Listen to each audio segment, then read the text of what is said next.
I'm here for some conferences, and I'm also speaking, but I'm also continuing this series that we have on the Quran, on this book here, the Quran, and we've been talking about the universal application of this book.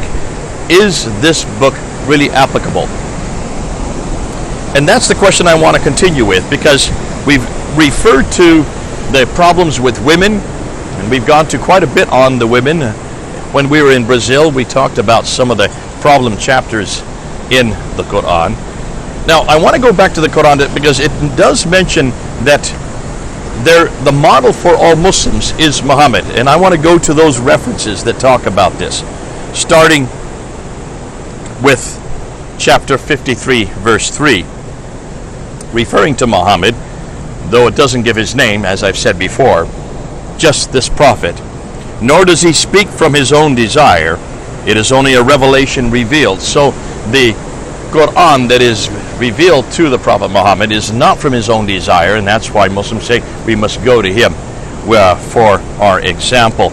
You continue on down, and this idea of a good example is found in chapter 33, verse 21. In the messenger of Allah, you have a good example to follow.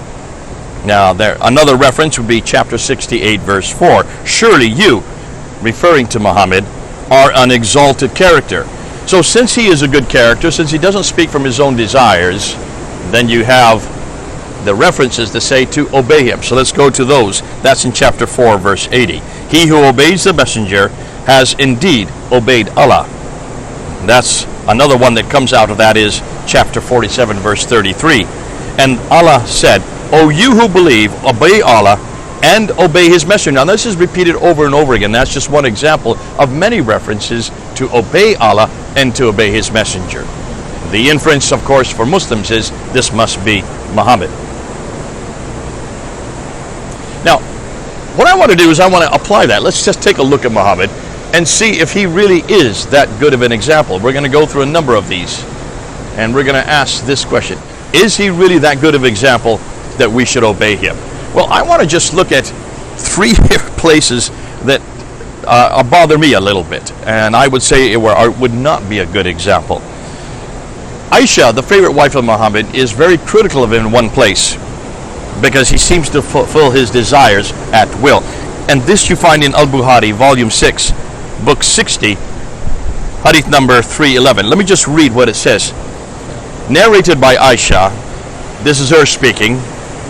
Remember, Aisha is the bride of Muhammad. She was the wife of Muhammad when she was 7 years old. He then consummated that marriage when she was 9, and he was 53.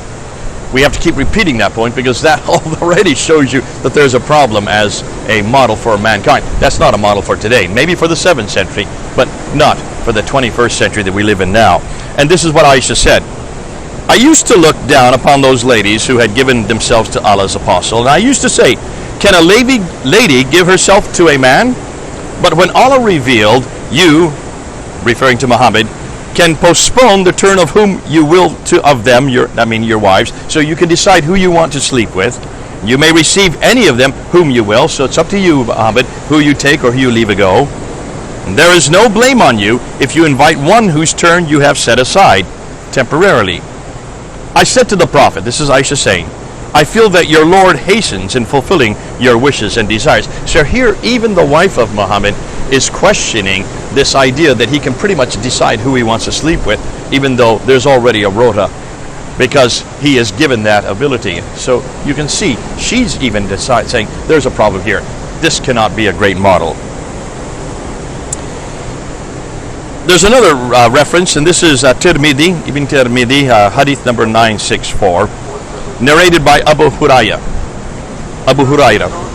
When Allah's messenger was asked which woman was best, he replied, the one who pleases her husband when he looks at her, obeys him when he gives a command, and does not go against his wishes regarding her person or property by doing anything of which she disapproves.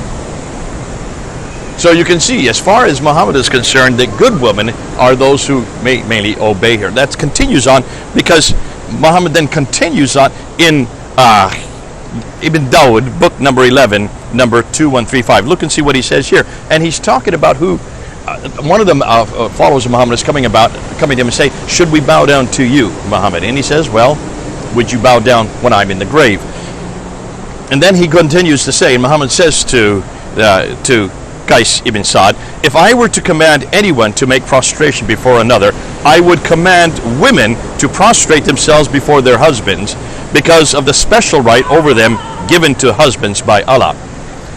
So when you look at these three examples, this idea in the Quran, in chapter 4, chapter 53, chapter 47, chapter 33, and chapter 68, that he is the greatest example, he is the one that we're to obey, and that he doesn't do this out of his own desire. When we actually look at his life from the traditions that speak about his life, we find that this is not the greatest example. He does have specific desires, and more than that, if that is the problem, and I see it as a problem, I don't know if you do, then why should we obey him? Is this the kind of man we should really be following today? Well, that's the question I'm asking here in Huntington Beach. Isn't it great, that beautiful waves behind me? Isn't it terrific as we look out over the beach over there? Just look at all the bathers coming around over here to the city itself of Huntington Beach. We're trying to find out if this man, Muhammad, if this book, the Quran, is relevant for today. There's an example where, though the Quran says specifically we're to obey him because he is the best example, I can see of 3 different references there that I don't think we should obey. What we're going to do next, and I'm going to do this, I'm going to go on to looking at his wives. And I want to look and see if his wives are a good example for us to follow.